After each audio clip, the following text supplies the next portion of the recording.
Jamaah. Yeah. Oh jamaah. Alhamdulillah. Alhamdulillahirrabbilalamin. Kembali lagi di Islam Itu Indah. Jamaah Islam Itu Indah yang dirahmati Allah yang baru bergabung. Kita ingatkan lagi, kita hari ini sedang membahas tentang tema amalan agar wajahmu bercahaya di akhirat. Alhamdulillah. Jamaah. Boleh kita panggil Ustadz Syam? Tepuk tangan dulu dong buat Ustadz Syam. Ustadz Syam izini ya. Apakah benar jika sebagai perempuan ini dengan menjaga pandangannya dari yang bukan muhrimnya itu katanya bisa membuat mukanya bercahaya Ustadz.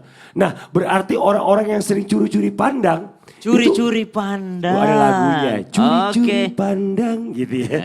Nah ini katanya nggak bercahaya dong mukanya di dunia maupun di akhirat nanti. Mohon izin menjelaskannya. Tepuk tangan sekali lagi buat Ustadz Syam. Bismillahirrahmanirrahim. Mohon izin guru-guru kami Habib Utsman, Ustaz Maulana Mas Fadli, jamaah di studio, jamaah di rumah. Al-Quran surah An-Nur ayat 31. A'udzu billahi minasy syaithanir rajim.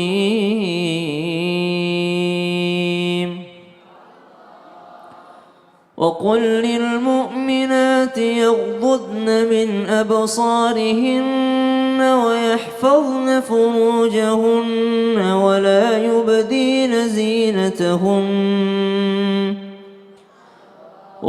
يبدين زينتهن إلا ما ظهر منها وليضربن بخمرهن على جيوبهن ولا يبدين زينتهن إلا لبعولتهن أو آبائهن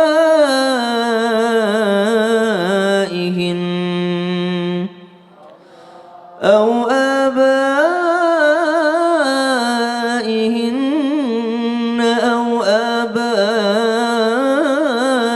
بعولتهن أو أبناء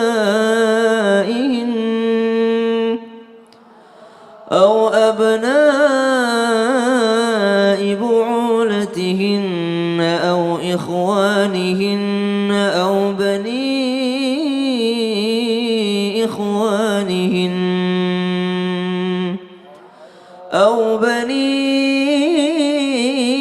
أخواتهن أو نسائهن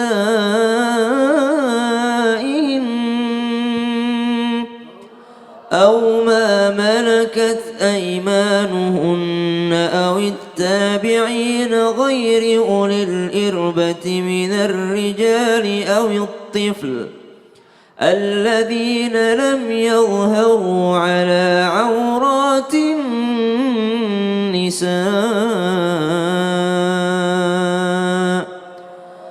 Allahumma arhamna bil Quran. Ayatnya masih panjang.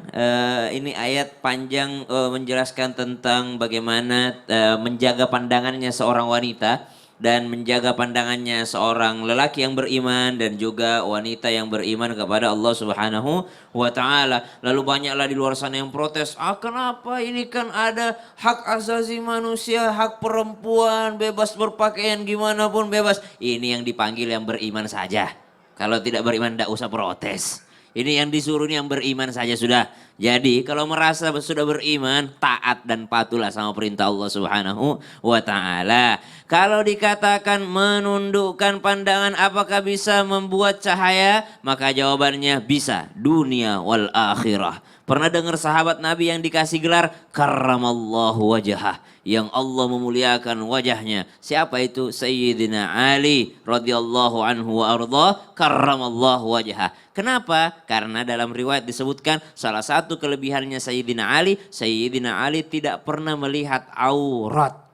Jangankan aurat orang lain, perempuan lain, aurat istrinya saja beliau senantiasa menundukkan.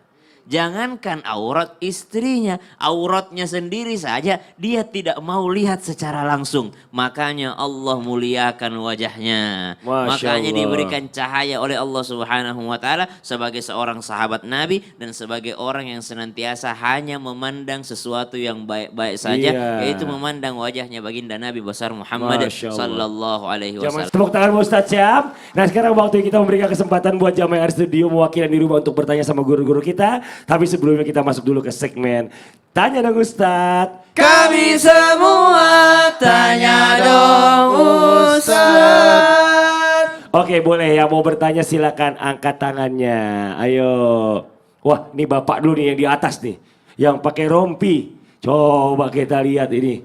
Ada pertanyaan apakah dari bapak? Silakan Pak izin. Bismillahirrahmanirrahim. Ya. Assalamualaikum warahmatullahi wabarakatuh. Waalaikumsalam warahmatullahi wabarakatuh. Perkenalkan nama saya Ali Fauzan Ghazali dari Majelis Ta'lim As-Siraj Bojong Sereh Banjaran Bandung. Tepuk tangan buat Pak Ali. Silakan Pak. Tanya dong Ustaz. Boleh Pak. Mohon izin mau bertanya. Banyak orang yang menyepelekan doa ketika bercermin. Apakah pertanyaannya kalau misalkan kita jarang berdoa ketika bercermin akan bercahaya nanti di akhirat? Mohon penjelasannya. Terima kasih. Sama siapa nih Pak gurunya Pak? Yang mau nanya. Oh, mau nanya sama Pak Ustadz Maulana. Ustadz Maulana Mohon boleh. maaf. Yang sering bercermin Bapak tahu Iya. aja. Iya terima kasih banyak Pak Ali. Tepuk tangan buat Pak Ali. Sampai cerminnya pecah. Sampai cerminnya pecah. Izin Habib dan Ustaz Sam. Bismillahirrahmanirrahim kepada semua jamaah yang dimuliakan oleh Allah. Ingat apapun yang kita lakukan ikut sertakan Allah dalam perbuatan kita. Terusus kepada bercermin. Bercermin itu sangat penting. Kenapa? Ketika kita bercermin memandang wajah kita. Dan ketika memandang wajah kita apa salahnya kita berdoa. Dan memohon karena kita diciptakan dengan makhluk sebaik-baik penciptaan.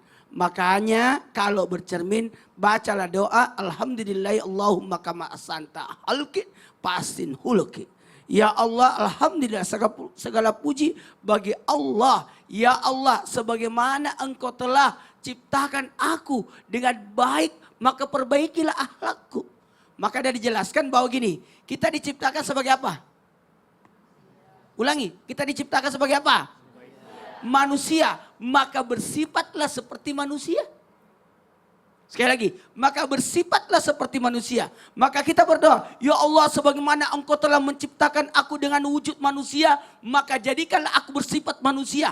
Sifat manusia itu gimana sih? Sifat manusia itu pasti baik. Alhamdulillah. Makanya kita disuruh akikah untuk menghilangkan sifat kebinatangan. Coba. Kenapa setiap tahun ada kurban? Supaya menghilangkan sifat kebinatangan. Kenapa kita dilarang makan binatang yang bertaring? Supaya kita tidak menyifati sifatnya. Jadi kita ini diciptakan sebagai manusia. Maka kalau pertanyaan Bapak, gimana kalau ada orang bercermin tidak baca doa? Minimal engkau berbaca Alhamdulillah deh. Minimal jangan sampai kita bercermin. Jangan begitu. Kaget deh ngeliat mukanya sendiri. Maka ucapkanlah Alhamdulillah. Nah, jadi kalau orang bercermin dapat cahaya enggak? Kalau dia berdoa, semua yang diikutkan doa dalam gerakannya itu akan jadi cahaya. Berwudu pakai gerakan doa, ada doanya jadi cahaya. Orang berjalan ada zikirnya, bercahaya. Semua yang diikutkan mengikutkan Allah, mengingat Allah dalam aktivitasnya itu akan jadi cahaya. Jadi kalau mau bercahaya wajahnya, silakan. Salah satunya ketika memandang cermin dan cermin itu melihat wajah kita, ada kita di dalamnya, maka ucapkanlah Alhamdulillah. Minimal Alhamdulillah. Kenapa? Karena kita ini beruntung diciptakan sebagai manusia. Masya Allah. Semoga kita dijadikan seperti manusia Iya. dan bersifat seperti manusia. Oke, satu lagi kita kasih kesempatan yang mau bertanya boleh silakan angkat tangannya. Oke, Ibu ya sebelah sini ya. Silakan Ibu, izin boleh perkenalkan diri.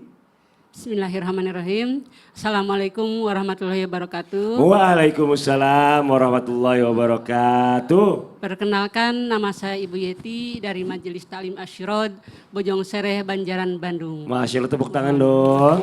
Silakan Ibu Mohon pertanyaannya. izin bertanya kepada Habib Usman, mohon izin. Boleh, Iya. silakan Ibu. Ya, apakah betul orang yang selalu melaksanakan sholat sunat sebelum sholat wajib itu di akhir kelak akan mendapat cahaya yang terang benderang? Wih, Masya Gitu, Allah. Ustaz. Itu aja pertanyaan Iya, Ibu. betul. Bu, lihat kamera Bu.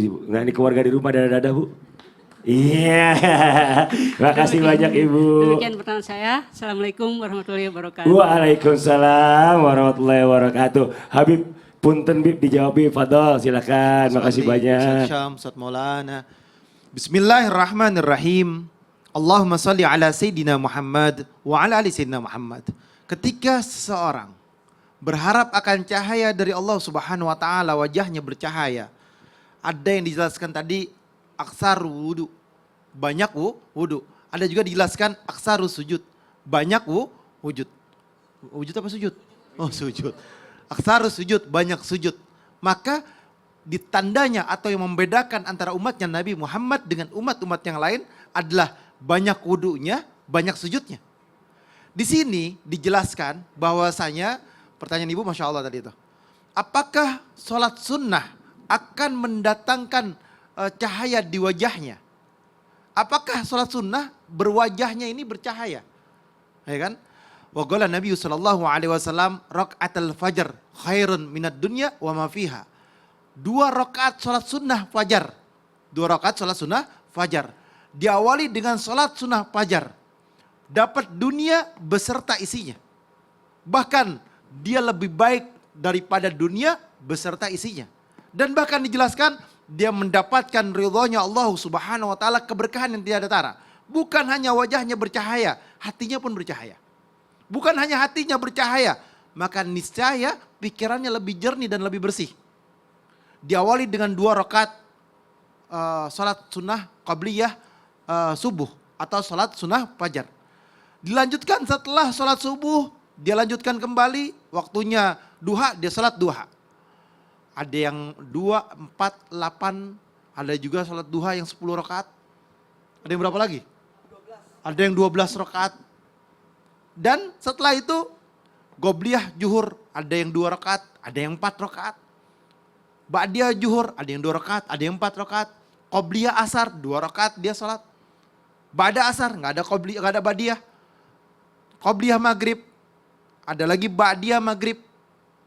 Qobliyah Maghrib, banyak ulama yang tidak mengerjakan, tapi ada juga yang mengerjakan. Ada Ba'diyah Maghrib, 2 rakaat, ada yang 4 rakaat.